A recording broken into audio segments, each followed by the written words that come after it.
20-year-old Filipino tennis star Alex Eala has sent Melbourne Park crowds into an absolute frenzy.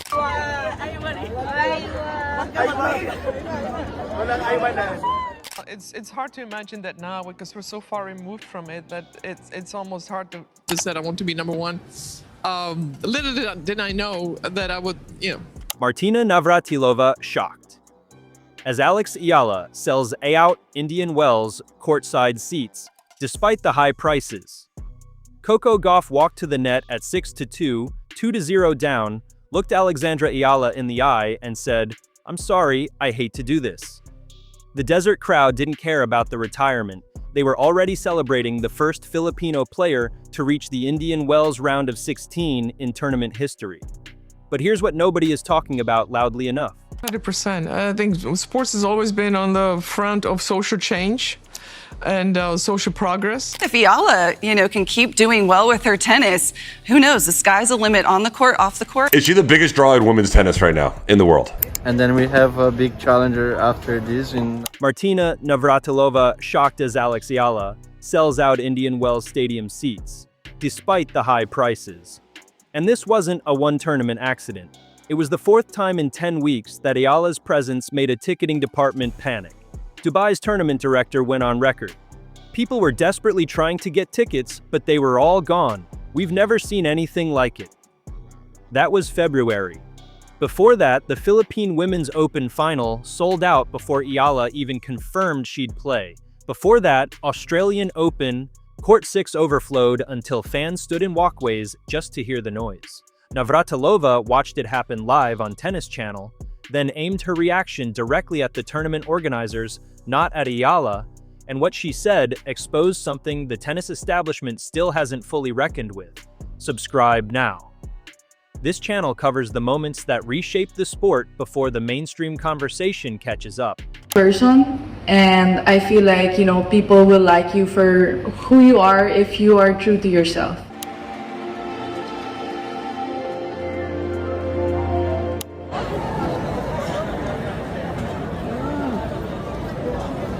Hi everyone, I just wanted to come on here and thank every single one of you for your support, taking the time and effort out of your day to be there and cheer me on with the other girls. It means so much, especially at this time of the year.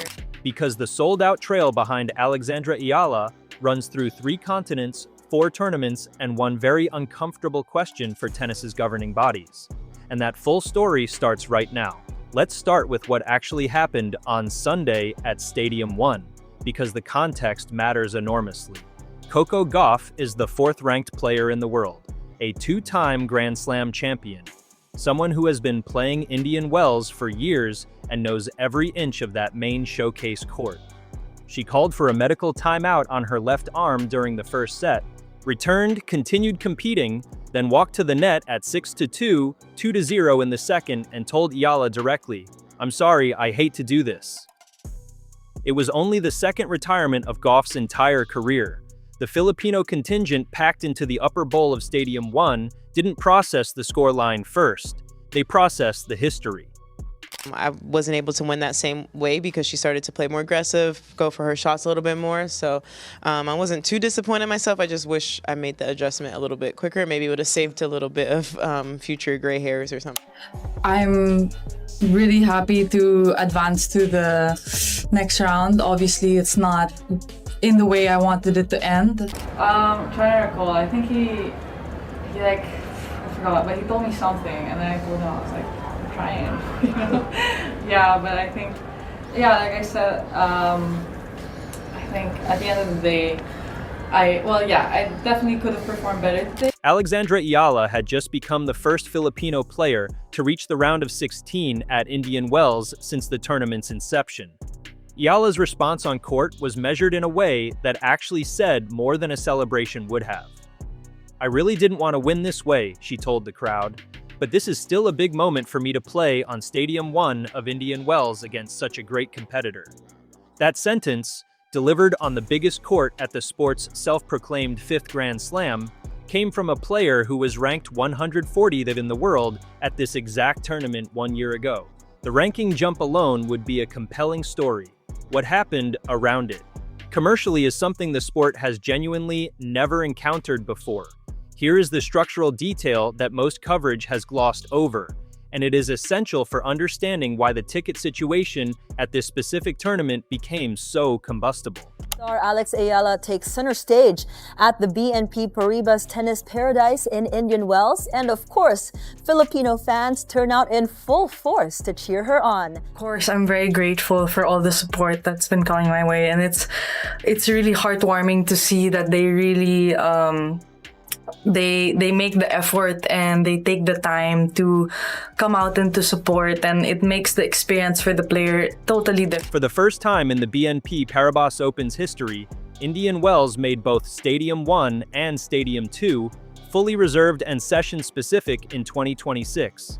Previous years allowed grounds pass holders, tickets that cost roughly $60 during the tournament, access to Stadium 2 on a general admission basis. That access has been removed. Both major courts now require dedicated session tickets purchased in advance at significantly higher prices, with no walk-up option for grounds pass holders. The timing of that policy change, combined with Eala's arrival at Indian Wells for the very first time as a ranked and seeded player, created a friction point the tournament organizers almost certainly did not model when they drafted the new access rules. When Eala's round of 32 match against Gaff was assigned to Stadium 1, the session tickets for that evening required advance purchase at prices that placed them well beyond what a standard grounds pass would have covered. Fans who had traveled to Indian Wells specifically to watch Eala, many from the Filipino diaspora concentrated across California's 1.7 million strong community, suddenly faced a choice between paying a significant premium or watching from outside. 6 hours before her second-round match against Yastremska, on Court 3, lines had already formed outside the venue. Hundreds of fans in Alexandra Eala fan club shirts were queuing, while 2 other matches still separated them from even seeing her walk onto the court. Court 3 holds 4,500 people. The demand far exceeded that capacity. Some fans never got in. Of course, the atmosphere in each tournament has been amazing, and it's been a different start this year than any other year I've ever had. So, sports, Alex Eala makes history in the US as the first Filipino tennis player to compete at the Indian Wells Open. That is the sold-out reality at Indian Wells. Not a single ambiguous data point. A verified, documented physical queue that started forming at midday for a match scheduled near midnight. This is the part of the story that requires the most precision, because Navratilova's reaction has been referenced widely without being quoted accurately. Go back to January, Australian Open 2026. Eala lost her first-round match to Alicia Parks 0-6, 6-3, 6-2 on Court 6 at Melbourne Park. The result was almost irrelevant to what was happening outside the venue. Court 6 was overwhelmed. Fans overflowed into walkways. Long queues stretched outside the venue. Many never made it inside. The Australian Open recorded a single-day attendance high of 101,696 spectators on that same day. And amid that enormous crowd, the loudest, most concentrated noise was coming from a court hosting a first-round match involving the world number 32. Navratilova was watching from the Tennis Channel studio. What she said next was not directed at Eala's tennis. It was directed at the organizers. The organizers need to keep more in mind where the players are from and what the actual fan base is here, Navratilova said on air. There's a massive Filipino audience in Melbourne, in Australia, so keep that in mind next time you make the schedule. Then came the line that cut deepest. The players have no idea this is happening. Read that carefully. An 18-time Grand Slam champion, someone who has seen every era of professional tennis from the inside, sat in a television studio, watched fans queue for over an hour outside a court they would never reach, and said the players themselves were unaware of the scale of what their own presence was generating. That is not mild surprise. That is documented shock from one of the sport's most authoritative voices, directed at an infrastructure that had failed to anticipate a phenomenon building right in front of it. The first set, forgettable from her point of view, but sets 2 and 3, she really did turn it on. As ever, Alexander.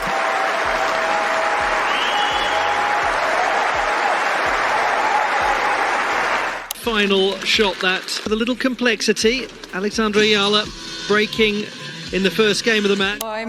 All the emotions are coming because the tension was so high, especially during that second set. She's a great opponent, obviously being top 10 and a former champion here. So to be able to compete with her at this level is a great achievement for me. Lindsay Davenport, sitting alongside Navratilova on that same Tennis Channel broadcast, was equally direct. She probably needed to be on a bigger show court, Davenport said. She's probably the most famous female from the Philippines, certainly one of the most famous people to come through their sporting world, and there were so many fans just waiting to get in there. Two legends of the sport, on live television, telling tournament organizers they had misread the room. That was January. Indian Wells in March made the same mistake at a higher price point. Understanding the full scale of what Eala has generated commercially requires following the timeline from its beginning, not just its most recent chapter.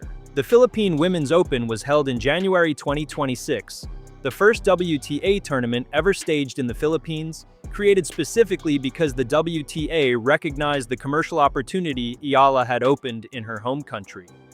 Tickets for the final sold out before Eala had even confirmed her participation. The tournament didn't need her name on the entry list to sell every seat. The possibility of her presence was enough. 1 week later at the Australian Open, Court 6 overflowed as described above. The tournament's own infrastructure buckled under demand it hadn't planned for. Navratilova's reaction on Tennis Channel followed immediately. Then came Dubai in February. Tournament director Salah Talak went on record with the National in terms that left no room for interpretation. And now, she's made history in a major way. Not just for herself, but for her country and for the next generation watching. She's coming from Philippines, which is now a big deal. She's been the biggest ever, tennis player. She has more confidence and she goes for her shots without any doubt, I would say. Filipina tennis ace Alex Eala has officially broken into the WTA top 40. Alexandra Eala was a brilliant addition to the field. She attracted a new demographic to the tennis, and the stadium was sold out for all her matches. People were desperately trying to get tickets, but they were all gone. We've never seen anything like it.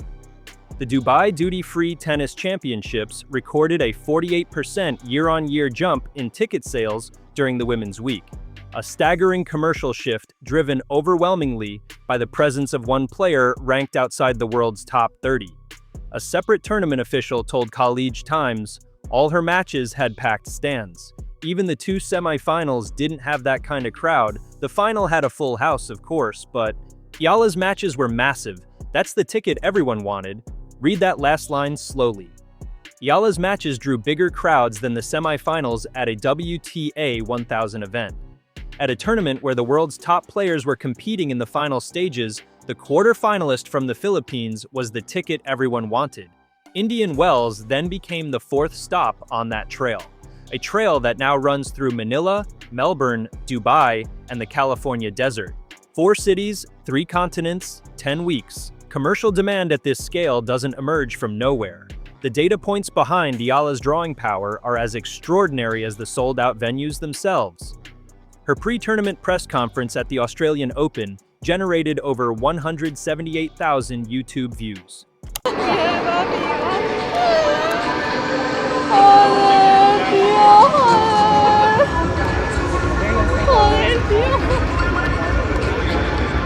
She's being told X, Y, and Z, and I don't think. I told her before the match, I don't mind if you win or lose. Eala from the Philippines could be the next big thing in pro tennis. This was a massive spot to be in for such a young talent, to have a sold-out crowd completely behind. To do well on the WTA Tour. I'm super proud of what I was able to accomplish, but the end goal is to win Slam. World number 1, Aryna Sabalenka's equivalent session drew 9,000. Carlos Alcaraz, the men's eventual champion, drew a fraction of Eala's total. Novak Djokovic's pre-tournament conference drew less than half what Eala's generated. These are not metrics from a player ranked inside the top 10 or carrying Grand Slam titles. These are the numbers of a 20-year-old from Quezon City who moved to Mallorca at 13 to train at Rafael Nadal's academy and has been quietly building something the sport's commercial machinery is still scrambling to monetize correctly. The BNP Paribas Open's Day in the Life video featuring Eala during tournament week accumulated 94,000 views, the most watched piece of content the tournament produced across the entire 2026 event. Her Instagram following sits at approximately 960,000, approaching 1 million and already more than double that of higher-ranked players including Jessica Pegula, Madison Keys, and Amanda Anisimova, according to ESPN's verified reporting. The diaspora engine behind all of this is not complicated to explain, but its scale is easy to underestimate. More than 10 million Filipinos live outside the Philippines. Approximately 1.7 million of them are in California alone. Filipino sports journalist TJ Manodtok captured the cultural context precisely when he told Front Office Sports, "The country has been hungry for the next Manny Pacquiao. When he was at his peak, life stopped. When there's a fight, nothing's on the road, everyone's watching." Manny Pacquiao retired. The void he left wasn't merely athletic, it was the loss of a shared national appointment with greatness on a global stage. Alexandra Eala has filled that void, and 1.7 million Californians with Philippine roots proved it by queuing 6 hours before a tennis match in the cold desert air. Eala's round of 16 opponent is 14th seed Linda Noskova of the Czech Republic, who beat Sorana Cirstea 6-7, 5, 6-4, 6-4 to advance. It will be the first meeting between the two players at any level. Noskova brings exactly the profile Navratilova described when she flagged Eala's serve as the developmental ceiling, a heavy ball, powerful first serve, and the kind of pace that tests a slight-framed player's ability to absorb and redirect. That match will reveal something meaningful about whether Eala's tactical intelligence can consistently compensate for the physical differential Navratilova identified. The slice, the variety, the mental composure she demonstrated by saving match point against Yastremska in the third set. And now, she's made history in a major way. Not just for herself, but for her country and for the next generation watching. She's coming from Philippines, which is now a big deal. You know, she's been the biggest ever, tennis player. She has more confidence and she goes for her shots without any doubt, I would say. Tennis ace Alex Eala has officially broken into the WTA top 40. Being told X, Y, and Z, and I don't think get out of there. Well, the crowd are seeing the pictures on the big screen. All of it faces a sterner examination against Noskova's ball striking. After Indian Wells, the tour moves to Miami. That is where 12 months ago, everything changed. Eala enters Miami 2026 as the defending semifinalist, the result that launched her from ranked 140th into the global conversation overnight. Defending those ranking points while managing a fan base, a commercial profile, and an expectation level that simply did not exist a year ago represents a pressure dynamic Navratilova's serve critique was never designed to address. The sold-out stadiums will follow her there too. Miami's ticketing department already knows what's coming. After Dubai's 48% jump, after the Philippine Women's Open final selling out on speculation alone, after Indian Wells Stadium seats commanding premiums that priced out the very fans who created the demand in the first place, the question the sport's governing bodies now face is not whether Eala's commercial gravity is real. That has been answered 4 times across 3 continents in 10 weeks. The question is whether professional tennis has the structural imagination to build around it before the next tournament gets caught unprepared again. That is the complete picture. The verified sold-out trail, Navratilova's documented reaction, the ticketing policy that accidentally exposed every friction point in Indian Wells' new infrastructure, and the diaspora economics powering a phenomenon that has left the sports establishment visibly scrambling. If this level of analysis is what brought you here, the subscribe button is the single most useful thing you can do right now, every time a story like this surfaces in tennis, where the headline is just the entry point and the real substance lives underneath. This channel is where it gets examined properly, with receipts, with context, and without the shortcuts. Drop your prediction in the comments. Does Eala get past Noskova and into the Indian Wells quarterfinals? The conversation is already running below. Come add your take.